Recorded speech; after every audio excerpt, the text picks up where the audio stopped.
1952 ভাষার জন্য সংগ্রাম, 1962 শিক্ষা নিয়ে আন্দোলন, তারপরে 69-এর গণ অভ্যুত্থান, 71-এর পরিণতি, স্বাধীন রাষ্ট্র বাংলাদেশের প্রতিষ্ঠা।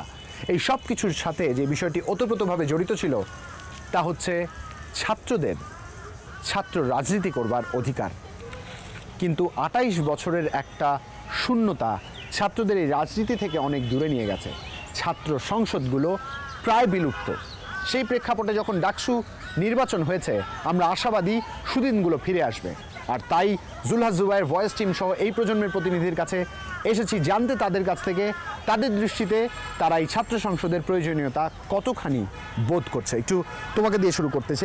একজন সাধারণ ছাত্র হিসেবে তোমার কি মনে হয় ছাত্র সংসদের আসলে প্রয়োজনীয়তাটা কেন? ছাত্র নেতা বা ছাত্র রাজনীতির যেটা বোঝায় সেটা কিন্তু মূলত আসে এই ছাত্র সংসদ থেকেই। এই ছাত্র সংসদ প্রক্রিয়াতে থাকে একটা নির্বাচন এবং গণতান্ত্রিক যে প্রক্রিয়া, অ্যাকচুয়াল গণতন্ত্র কিন্তু এই ছাত্র রাজনীতির প্রভাবিত হয়। কারণ ছাত্র অবস্থায় আপনার থাকবে না কোনো স্বার্থ, আপনার ব্যবসায়িক কোনো কিছু চিন্তা থাকবে না, একমাত্র ছাত্রদের কল্যাণে। এইখান থেকে কিভাবে দেশের কল্যাণে কাজ করা যায়। আমরা যদি অতীতে ডাকসুর ইতিহাসগুলো দেখে থাকি, দেশের বড় বড় যে স্বার্থগুলো ছিল বৃহত্তর স্বার্থে, 69-এর গণ অভ্যুত্থান বলেন, 71-এর স্বাধীনতা যুদ্ধ, 52-এর ভাষা আন্দোলন, রাষ্ট্রের সার্বিক কল্যাণে কিন্তু তারা কাজ করছে। তারা কোনো ব্যক্তিকেন্দ্রিক ডাকসুর নেতারা চিন্তা ভাবনা করেনি। তো এই যে ডাকসু নির্বাচনটা হলো বা ডাকসু নির্বাচনটা হয়েছে, এইখান থেকে তারা কিন্তু এখন দেশের যে একটা পুনর্গঠন দরকার বা দেশ যে এখন স্বাধীন হয়েছে 48 বছর হয়েছে, এখনও দেশের অনেক উন্নয়ন বাকি আছে, অনেক দূর যেতে হবে দেশকে এগিয়ে নিতে। যে ডাকসুর যে আসলেই প্রয়োজনীয়তা এবং ছাত্র নেতার অভাব ছিল দীর্ঘদিনের, এই ছাত্র সংসদ নির্বাচনের মাধ্যমে এই অভাবটা পূরণ হবে এবং দেশ তার যোগ্য নেতৃত্ব খুঁজে পাবে। অসাধারণ যোগ্য নেতৃত্ব খুঁজে নেওয়ার মাধ্যমে যদি এমনটা হয় যে ছাত্র সংসদের নির্বাচন, তাহলে 28 বছরের একটা শূন্যতা কেন তৈরি হলো কি মনে হয়? 28 বছর অনেকবারই অ্যাটেম্প্ট নেওয়া হয়েছিল, ডাকসু নির্বাচন করার তফসিল পর্যন্ত ঘোষণা করা হয়েছিল, কিন্তু বিশেষ রাজনৈতিক দলগুলোর কারণে সেই সময় এই ডাকসু নির্বাচনটি করা হয়ে ওঠেনি। সুতরাং এর পিছনে কারণটি যদি হয় সেটি হচ্ছে একমাত্র, সে কারণটি হচ্ছে রাজনৈতিক দলগুলোর মতবিরোধটি হচ্ছে এই ডাকসু নেতৃত্ব বা ডাকসু নির্বাচনটি না হওয়ার পিছনের মেইন কারণ। কি মনে হয় আরেকবার কি সুদিন ফিরবে? আমাদের আসলে উপমহাদেশীয় রাজনীতির প্রেক্ষাপটটা যদি আমরা দেখতে যাই, তাহলে দেখব যে রাজনৈতিক দলগুলোর যে ভ্রাতৃপ্রতিম ছাত্র সংগঠনগুলো আছে, অবশ্যই তাদের প্রতি তাদের একটা সম্পর্ক আছে। দেখেন, আপনি ডাকসুতে যখন একবার বিএনপির আমলে ডাকসু নির্বাচন হওয়ার উদ্যোগ নিয়েছিল, কিন্তু তখন ছাত্রদল চাইতো যে হলের ভিতরে ভোট কেন্দ্র হবে, আবার ছাত্রলীগ চাইতো হলের বাইরে ভোট কেন্দ্র হবে। এই যে দ্বন্দ্বটা, এখন পর্যন্ত এই একই দ্বন্দ্বের সম্মুখীন বিশ্ববিদ্যালয়, তারপরেও ডাকসু নির্বাচন হয়েছে। একটু এই জায়গাটায় আসতে চাই, কি মনে হয় একজন সাধারণ ছাত্র হিসাবে এই ছাত্র সংসদ কার্যকর হওয়াটা আসলে কতখানি জরুরি? এটা আমি সম্পূর্ণ মনে করি যেটা কার্যকর হওয়া দরকার। কারণ এটার পরে আমাদের দেশের যে অবস্থা, রাজনৈতিক যে অবস্থা, এটা অনেকটাই নির্ভর করে এই কারণ যদি আমরা আমাদের পিছনের দিকে তাকাই, এই ডাকসুর যে প্রয়োজন, ডাকসুর যে দরকার, সেটা আমরা সেখান থেকে লক্ষ্য করতে পারি। এই কারণে একজন ছাত্র যখন সে ছাত্রত্ব থাকাকালীন যখন সে সুস্থ রাজনীতি চর্চা করে, তখন আস্তে আস্তে তার ভিতরে এই সুস্থ রাজনীতির একটা বিকাশ ঘটে। তখন আস্তে আস্তে সে কী হয়, সে তার ছাত্রত্ব শেষ করে যখন সে জাতীয় পলিটিক্সে যখন সে ইনভলভ হয়, তখন সে তার মেধা মনন দিয়ে সে তার স্বচ্ছ রাজনীতিকে বজায় রাখে এবং তার দেশকে এগিয়ে নিয়ে যায়। সো এই জায়গাতে বলবো অবশ্যই ডাকসুর দরকার আছে এবং ডাকসু তার কাজটা ধরে রাখবে। সাধারণ ছাত্র কি আসলেই তাই চিন্তা করে, নাকি কি মনে হয় এই ছাত্র সংসদগুলো কার্যকর হলে আবার পরিস্থিতি ব্যতিক্রম হয়ে যেতে পারে? প্রত্যেকটা মানুষের অধিকার আদায়ের জন্য তার শ্রেণীর একটা সংগঠন, একটা প্ল্যাটফর্মের প্রয়োজন রয়েছে এবং আমরা দেখেছি দীর্ঘ 28 বছর ধরে ঢাকা বিশ্ববিদ্যালয়ের ছাত্রদের এই প্ল্যাটফর্মটা নেই।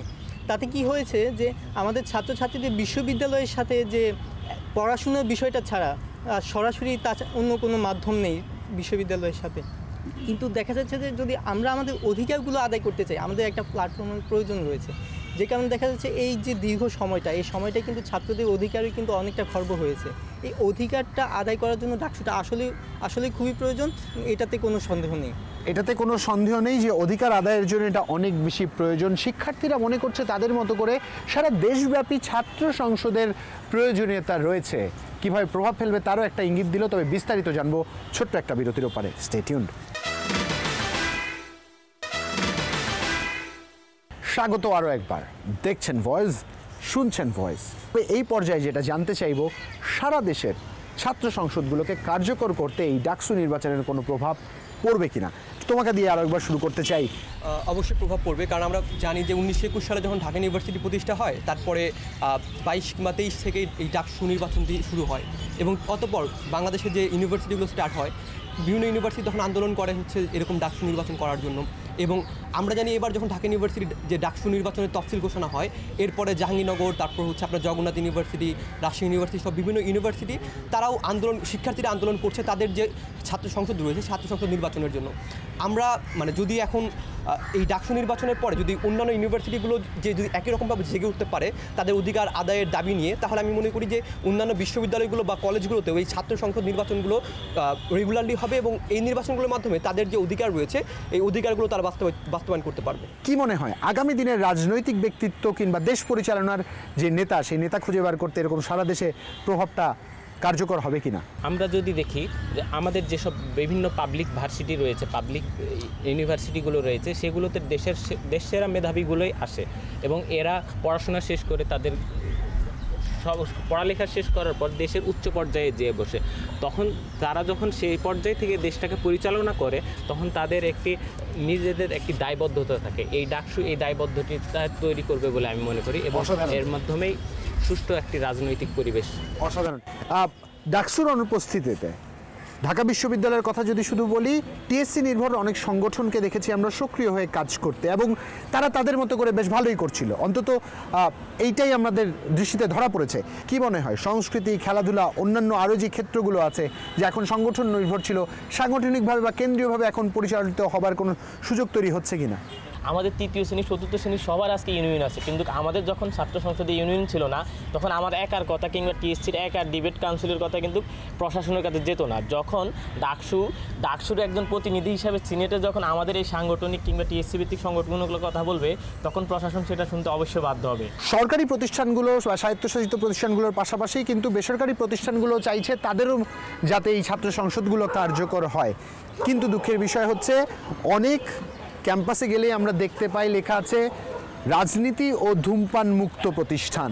ধূমপানটাকে আমি বেছে নিতেই পারি, এটা একটা সর্বজনের জন্য সচেতনতামূলক ব্যাপার, কিন্তু এই যে রাজনীতি মুক্ত ক্যাম্পাস এবং একই সাথে তাদেরও ছাত্র সংসদগুলো কার্যকর করতে চাওয়া, কি মনে হয় কতখানি সহায়ক হবে?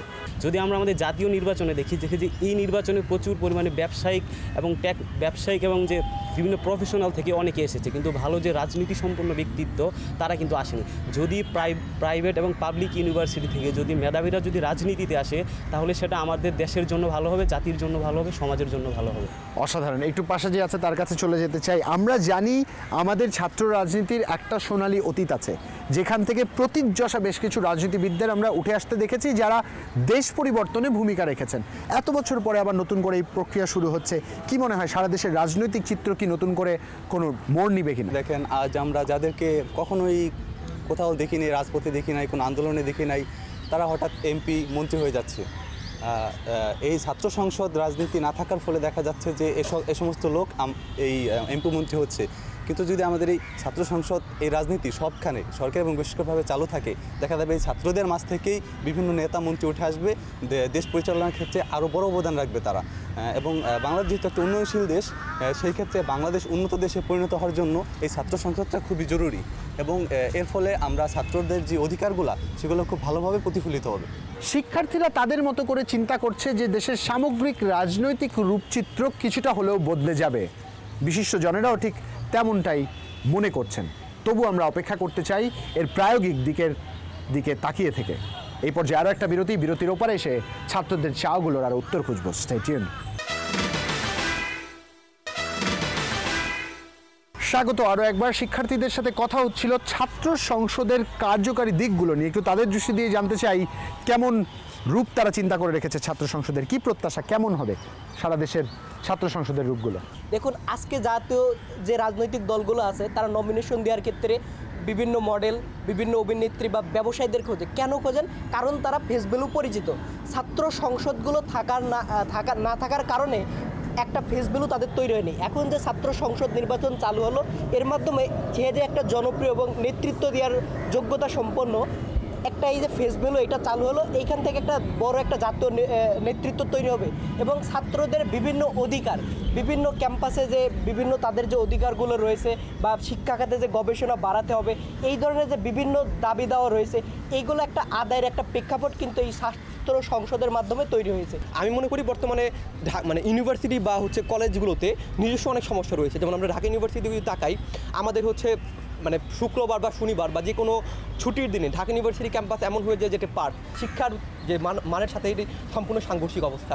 কিংবা আজকে আমাদের আবাসন সমস্যা রয়েছে, আমরা গণরুমের কথা জানি আমরা সবাই, কিংবা আজকে আমাদের খাদ্যের অবস্থা কি আমরা সবাই, মানে ঢাকা ইউনিভার্সিটি বা প্রত্যেকটা ইউনিভার্সিটি ক্যাম্পাসগুলোতেই খাবারের মানের যে ব্যাপারটি বা খাবারের ঊর্ধ্বমান, কিংবা আজকে হচ্ছে আপনার যে ইউনিভার্সিটি ক্যাম্পাসগুলোর যে হচ্ছে মানে বাইরের স্টুডেন্টদের নিয়ে আসার জন্য পরিবহন ব্যবস্থা বা প্রশাসনিক যে বিভিন্ন দীর্ঘসূত্রিতার ব্যাপারগুলো রয়েছে, আজকে মানে প্রশাসনের যে কর্মচারী রয়েছে, শিক্ষক রয়েছে, তাদের সাথে যে একটি ক্ষমতার দ্বন্দ্ব হয় মানে শিক্ষার্থীদের, আজকে একজন শিক্ষার্থীদের ক্যাম্পাসে শিক্ষার্থীরা হয়ে যায় থার্ড পার্সন, অর্থাৎ মানে আজকে একজন টিচারের জন্য যে প্রাধান্যের তালিকা থেকে আজকে শিক্ষার্থীরা অনেক নিম্ন দিকে চলে যাচ্ছে। আমার মনে হয় যে বর্তমান যে ডাকসু হোক বা যে কোনো ছাত্র সংসদ নির্বাচন হোক, তাদের মূল দাবি হওয়া উচিত আজকে যে এই যে বিভিন্ন সমস্যাগুলো বর্তমান ছাত্রকেন্দ্রিক সমস্যা, এই সমস্যাগুলো সমাধান করা। অসাধারণ। কি হতে পারে ছাত্র সংসদের রূপরেখা? ছাত্র সংসদ আসলেই যেটা আগের রুশু বলেছিল যে ছাত্র সংসদ বর্তমানে আগের সে অবস্থাটি নেই যে আপনাকে আন্দোলনে নামতে হবে, দেশের সে অবস্থাটি নেই, বরঞ্চ ছাত্র সংসদ এই জিনিসটি করতে পারে, আপনার অভ্যন্তরীণ যে সমস্যাটি আছে সেই সমস্যাটি আপনার সমাধান করতে পারে। সমস্যাটি হচ্ছে আমরা মনে করি যে স্টুডেন্টরা হচ্ছে জুনিয়র স্কলার এবং টিচাররা হচ্ছে সিনিয়র স্কলার, কিন্তু এই জায়গায় টিচাররা হচ্ছে স্টুডেন্টদেরকে অনেক ক্ষেত্রে কোনো মানে প্রায়োরিটি দিচ্ছে না এবং তাদের সাথে অনেক দুর্ব্যবহার করে, এবং এই জন্য আমরা বিভিন্ন সময় বিভিন্ন জায়গায় আত্মহত্যার কাহিনীগুলো আমরা দেখি এবং আমরা এগুলো শুনি। দেখুন, এই জিনিসটি হওয়া উচিত ছিল কি না? এই জিনিসটাও হওয়া উচিত ছিল না। যদি এই জিনিসটি এখন আমরা আশা করছি যে এই জিনিসগুলো হবে না, কারণ আমরা মনে করছি ডাকসুর যে সমস্ত ছাত্র সংগঠনের যে নেতাগুলো আছে ছাত্র সংসদের, তারা টিচারদের সাথে ডিল করবে, স্টুডেন্টদের সম্পর্কটা কীরকম হবে এই জিনিসটি তারা আসলে ঠিক করে দিবে, এবং তারা টিচারদেরকে যারা এই ধরনের খারাপ আচরণ করবে টিচাররা স্টুডেন্টদের সাথে বা বায়াসনেস দেখাবে, তাদেরকে ছাত্র সংসদ বাধ্য করবে একটা নিউট্রাল জায়গায় এসে কাজ করার জন্য এবং ছাত্রদের অধিকারটি যেন তারা সমুন্নত রাখতে পারে এবং ছাত্ররা যে ছাত্র এই শব্দটা যেন তারা মনে রাখতে। অসাধারণ। আমাদের ছাত্র সংসদের ভূমিকাটা এরকম কিছু অনুসন্ধানমূলক হওয়া উচিত।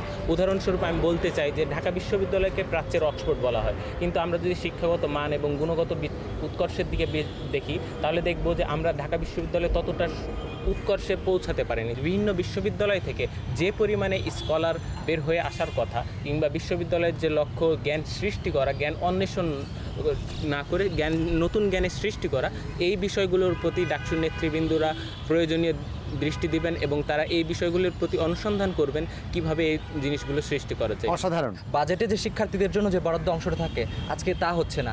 আমাদের হলগুলোকে হচ্ছে পুরাতন যে হলগুলো আছে ওই হলগুলোকে ভেঙে নতুন ভবন তৈরি করা, যেমন দেখুন কর্মচারীদের জন্য যে শেখ রাসেল 20তলা বহুতল ভবনটি তৈরি করা হয়েছে, ওইরকমভাবে যদি আমাদের ছোট হলগুলোকে ভেঙে বড় বড় হল বানানো যায়, বা যদিও সম্ভব না 1 বছরের মধ্যে, তারপরে তারা যদি এর উদ্যোগটা নেয়, এর রূপরেখা বাস্তবায়ন করে যায়, তাহলে আমরা উপকৃত হব এবং এটাই প্রত্যাশা করছি নতুন কমিটির কাছে। সাধারণ শিক্ষার্থী হিসেবে প্রশাসনকে আমার কথাগুলো আমি এতদিন বলতে পারি নাই, কিন্তু আজকে যারা নির্বাচিত হয়েছেন তারা প্রশাসনকে সিনেট ভবন পর্যন্ত যেতে পারবেন, আমারগুলো কথাগুলোকে তারা মেসেজ হিসেবে প্রশাসনকে দিতে পারবেন। সেই ক্ষেত্রে প্রশাসন এইটা বাধ্য আমাদের এই কথাগুলো পূরণ করতে। ডাকসু এই কাজটা করবে।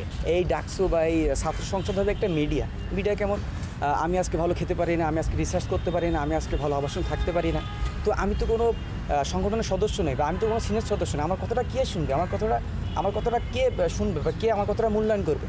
তখন আমি ছাত্র সংগঠন বা এই ছাত্র সংসদকে আমার বিষয়টা জানাবো এবং তারা আমার প্রতিনিধিত্ব হয়ে আমার এই বিষয়টা তারা মূল্যায়ন করবে এবং এই বিষয়টা সিনেটের মাধ্যমে জানিয়ে দেবে যে ছাত্রদের আবাসন সংকট আছে, ছাত্রদের খাবার সংকট আছে, ছাত্রদের রিসার্চের সংকট আছে, ছাত্রদের আরও অনেক সমস্যা। সেই ক্ষেত্রে আমি বলবো যে ডাকসু হবে ছাত্রদের একটা মিডিয়া মাধ্যম, যার মাধ্যমে ছাত্রের সকল দাবি দাবা এই মিডিয়ার মাধ্যমে প্রকাশ পায়। যে আজকে আমরা দেখি বিজ্ঞান অনুষদের সাথে কলা অনুষদ এবং কলা অনুষদের সাথে অথবা ব্যবসায় শিক্ষা অনুষদের ছাত্রদের মধ্যে যে ইন্টারাকশন, যে মিথস্ক্রিয়া, সেটা হচ্ছে না। মিথস্ক্রিয়াটা যখন আমাদের মধ্যে হবে তখন আমাদের মধ্যে একটা ভালো কিছু তৈরি হবে, একে অপরকে জানার যে সুযোগটা, সেই সুযোগটা তৈরি হবে আমি মনে করি। আমরা যখন ল্যাব করতে যাই, যে ব্যবহারিক যে ক্লাসগুলো রয়েছে, সেই ক্লাসগুলো করতে গেলে দেখা যায় যে ল্যাবরেটরিতে আমাদের যে যন্ত্রগুলো রয়েছে সেগুলো ঠিকমতো কাজ করছে না। তখন আমরা কি করি, কয়েকজন স্টুডেন্ট মিলে দেখা যাচ্ছে আমরা যে ডিপার্টমেন্টের চেয়ারম্যানের কাছে যাই অথবা ইনস্টিটিউটের ডিরেক্টরের কাছে যাচ্ছি, তখন টিচার হয়তো বা গুরুত্বের সাথে নিচ্ছেন অথবা নিচ্ছেন না সেটা আমরা বলতে পারি, কিন্তু দেখা যাচ্ছে যে আমাদের কোনো আউটকাম আসছে না। কিন্তু যখন এই ডাকসু বা ছাত্র সংসদটা কার্যকর হবে, তখন আমরা টিচারদের সাথে এটা আমাদের অধিকার হিসেবে চাইতে পারবো, তখন সেটা আমাদের যে আদায় করার পসিবিলিটি সেটা বেড়ে যাবে। বাংলাদেশের যে মেধাবী মুখগুলো আছে সব ঢাকা বিশ্ববিদ্যালয়ে পড়াশোনা করে, কিন্তু এখানে এসে এদের মেধা অনেক ক্ষেত্রে হারিয়ে যায়। এর প্রধান সমস্যা হচ্ছে এখানে পড়ালেখার ভালো পরিবেশ নেই। আর হলগুলো জানি আমরা যে পড়ালেখার বিকাশের ক্ষেত্রে অন্যতম ভূমিকা পালন করে, কিন্তু হলের যে সামগ্রিক অবস্থা, যে পরিবেশ, নোংরা সব দিকে একদম, তারপরে গেস্ট রুমের মতো অপসংস্কৃতি আজও হলে বিদ্যমান রয়েছে। এর ফলে দেখা যাচ্ছে অনেক মেধাই হারিয়ে যাচ্ছে। আমরা জানি আমরা স্বাধীনতা যুদ্ধের পরে আমরা বাঙালি জাতি মেধাশূন্য, কিন্তু আমি মনে করি না বাঙালি জাতি মেধাশূন্য থাকবে যদি এই আমাদের ঢাকা বিশ্ববিদ্যালয় এবং বাংলাদেশের যে পাবলিক বিশ্ববিদ্যালয় রয়েছে, প্রত্যেকটি বিশ্ববিদ্যালয়ে ছাত্রদের এই ছাত্র সংগঠনগুলো রয়েছে এদেরকে রাজনীতিতে আসতে দেওয়া হয় এবং এদের মেধার সুষ্ঠু ব্যবহার করতে দেওয়া হয়। সেক্ষেত্রে এই ডাকসু কিংবা অন্যান্য যে ভার্সিটিগুলো রয়েছে সেগুলোতে যদি ছাত্র সংসদের নির্বাচনগুলো হয় সেগুলো অগ্রণী ভূমিকা পালন করবে বলে আমি মনে করি। অসাধারণ। শিক্ষার্থীরা তাদের মতো করে এমনটাই বোধ করছে যে সারা দেশে যদি ছাত্র সংসদগুলো কার্যকর হয় তবে শিক্ষার্থী হিসাবে তাদের যে সংকটের মধ্য দিয়ে যেতে হয় সেই সংকট থেকে উত্তরণের একটা পথ তারা খুঁজে পাবে, এমনটা আমাদেরও প্রত্যাশা। এবং একইভাবে বিশিষ্ট জনেরাও কিন্তু ঠিক তেমনটাই মনে করছেন। এখন শুধু অপেক্ষা, যারা নীতি নির্ধারণী পর্যায়ে রয়েছেন সারা দেশের ছাত্র সংসদগুলো কার্যকর করবার ক্ষেত্রে আপনাদের রায় দিবেন কিনা, নাকি এই শিক্ষার্থীদের কাছ থেকে আপনারা বিচ্ছিন্ন হয়ে পড়বেন। দেখা হবে আগামী এপিসোডে, সেই পর্যন্ত কিপ ইউর ভয়েস রেইজড।